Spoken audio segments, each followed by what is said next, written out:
Well, hi guys, welcome to this Moneycontrol live stream. I'm Nandita Khemka and we'll be talking about the stock in focus, ITC, given the fact that we've seen a block deal in the counter wherein British American Tobacco has sold 3.5% stake via a block deal. Of course, to talk about, the stock's fundamentals and whether or not the stock is up for a re-rating after this stake sale, we are joined by Kaustubh Pavaskar of Sheikh Khan by BNP Paribas. Great to have you on the show, Kaustubh. First of all, your thoughts on ITC post this, stake sale, given the fact that, around early Feb, CNBC TV 18 had reported for the first time that BAT is looking to sell a near 4% stake in the company, right? Now, of course, that has happened. 3.5% stake sale at 400 rupees per share, does your view on the stock change? Would you say that a major overhang has been removed, given the fact that we've seen a 20% dip in the stock prices ever since this, bit of news flow came into picture? Yeah, I think the overhang on the stock has been removed. There were a lot of uncertainties that lingering over the stock. How much stake BAT would sell in the market, but they had given the indication that they would not be reducing their stake beyond 25%. So they have sold 3.5% stake at a price of 400 rupees, and so the major uncertainties which were hovering around the stocks are over now. The business fundamentals of ITC are intact. We have seen the core cigarette business doing extremely well in the last 2 years with a good recovery in volumes. We have seen non-cigarette FMCG business profitability consistently improving. So this will not have any impact on the business fundamentals. Business fundamentals are intact, and from here we should see good earning growth with non-cigarette FMCG business being a key driver for the company. Right, but how are the valuations really stacking up after the 20% fall that we have seen in the stock prices from its all-time high, right? Is it a compelling buy now? Yes, because after 20% correction, the valuations were looking attractive at 19 times FY26 earnings, which were lower compared with historical average. Today, the stock price have moved up by 6% after the news coming out. BAT selling 6%, 3.5% stake in the company. But I believe that still the valuation at around 20 times FY26 earnings looks good. For a large cap company which is delivering consistent performance in past few years. We are also seeing company having efficient capital allocation plan, and even its dividend distribution plan is quite strong. So all these factors would further improve the valuations in the coming years, and I think it is one of the better picks in the large cap FMCG space. Right, now I want to also talk about, the dynamics within the Nifty index, right? ITC has somewhere around a 3.7% weightage on the Nifty. But post this stake sale within the index, how do you expect the dynamics to change for ITC really? Do you expect the weightage to go up, from the current 3.7%? I think there won't be any significant change in the weightage, and I think that will remain stable. The only thing is that after the stake sale, the free float increased in the market, and we have seen the stake sale getting absorbed in the market. So free float has increased. So that is one of the key positives, and I think in terms of fundamentals, the stocks look good, and we believe that it's a good buy at the current level. Right, I also want to ask you about what could be the next big risk, going forward. Of course, the supply overhang is out of the way, but could there be, a stake sale by Sooty anytime soon? Or what else could be a big risk aside of, the stake sale that we've seen now, that overhang being removed? I think the biggest concern would be any change in the tax rate on the cigarette, because we have seen that in last 3 to 4 years, government has not taken any major increase in the tax rate on the cigarettes. And in post-election budget, if government tries to increase the taxes, that might be a risk to the volumes, if any. Beyond that, I think the persistent slowdown in the FMCG sector. So we have seen sector reeling under pressure with rural economy or rural demand yet to pick up. So if that continues, I think that will further impact the FMCG business in terms of revenues. I know that in terms of margins, it has been consistently improving, but in terms of revenue growth, we have not seen most of the companies delivering, beyond mid single digit kind of a volume revenue growth. So I think that might be a risk, in terms of the fundamentals for the company. All right, let's talk about the cigarette business as well. Since you mentioned, of course, cigarette business saw single-digit growth in third quarter, right? Coming off a high base, third straight quarter of single-digit growth. But going forward, do you think there could be some bit of improvement going forward in the cigarette business? And the FMCG business has been doing much better compared to peers, right? But it's a low-margin business. So here on, what could be the trigger in terms of earnings for ITC? So we expect cigarette business to deliver, mid-single digit kind of a volume growth in a stable tax environment.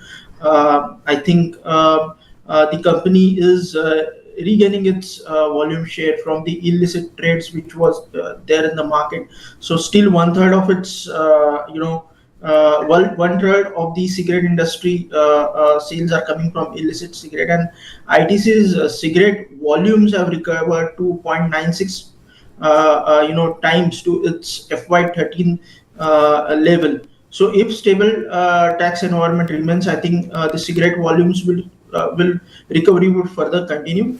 We expect mid single digit kind of volume growth to continue in this stable tax environment, and that will drive the overall cigarette business. In terms of non-cigarette FMCG business, I believe this margin improvement which is there will consist, the consistent margin improvement will stay. We expect margins to improve around 100 to 150 bips with scale up in some of its categories which they have recently entered, and also some of the categories are high margin categories. So once the scale up happens, the profitability of the business will continue to improve, and I think that will be one of the key drivers in terms of margins and earnings for ITC.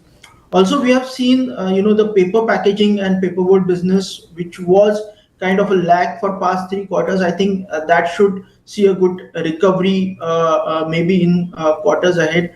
So these are some of the businesses which will do well. Agribusiness is also out from its base, and I think that business, excluding the export business, should do well in the quarters ahead.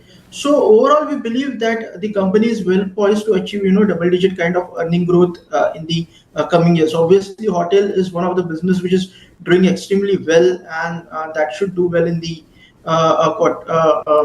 quarters ahead.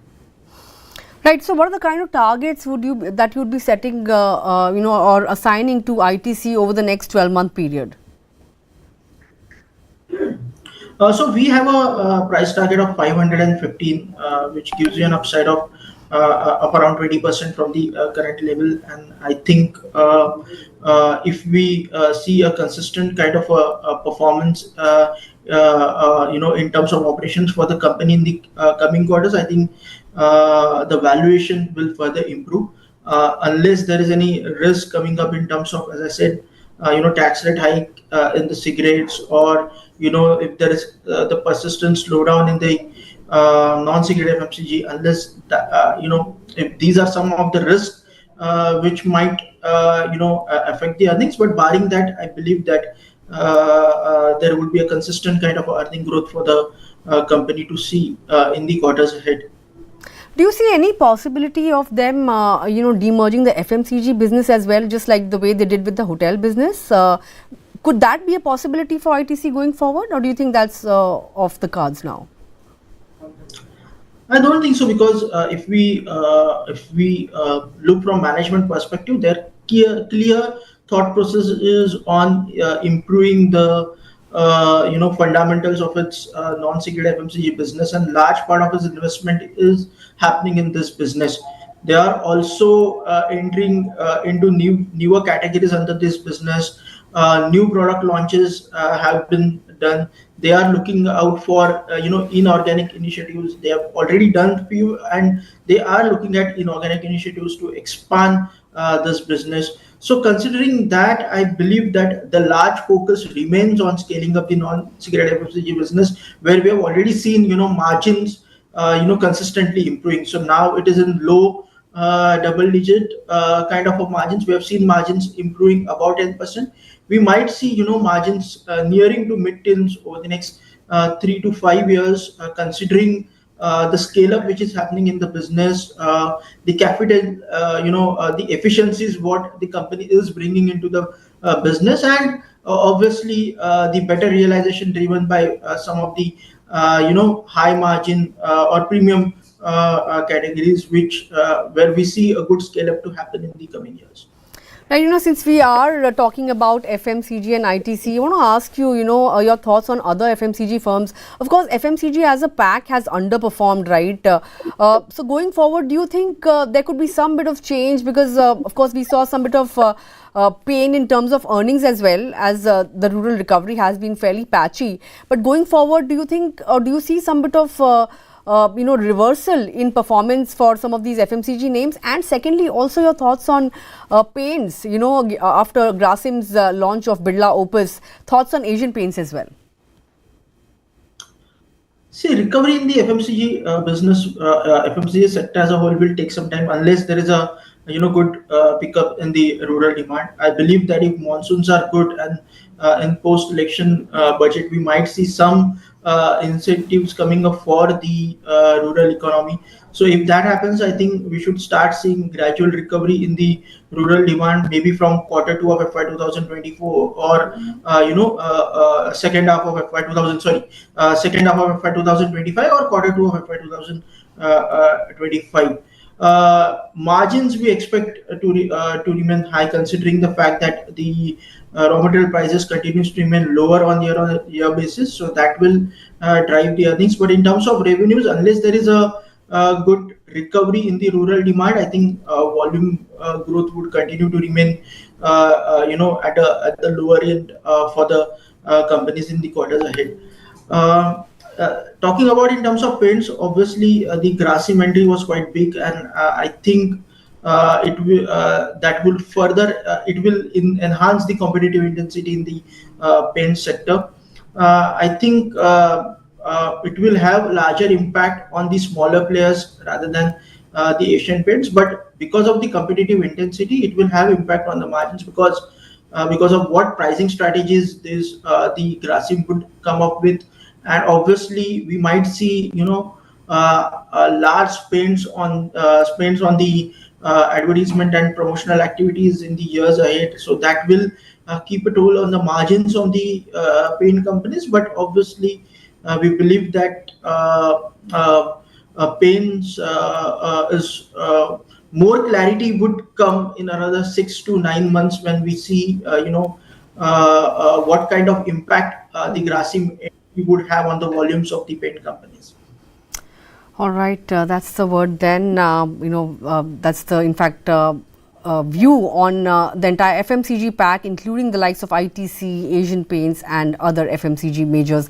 With that, Kaustubh, thanks a lot for taking out time and joining in this afternoon and sharing your thoughts with us. But of course, the word from Sheikh Khan is that, you can utilize the dips to buy into ITC. Of course, the target price that has been set over the next 12 months is somewhere around 515 rupees per share. But with that, we've come to the end of this Money Control live stream. Thanks a lot for tuning in, but you guys stay tuned to Money Control for all your other news and updates.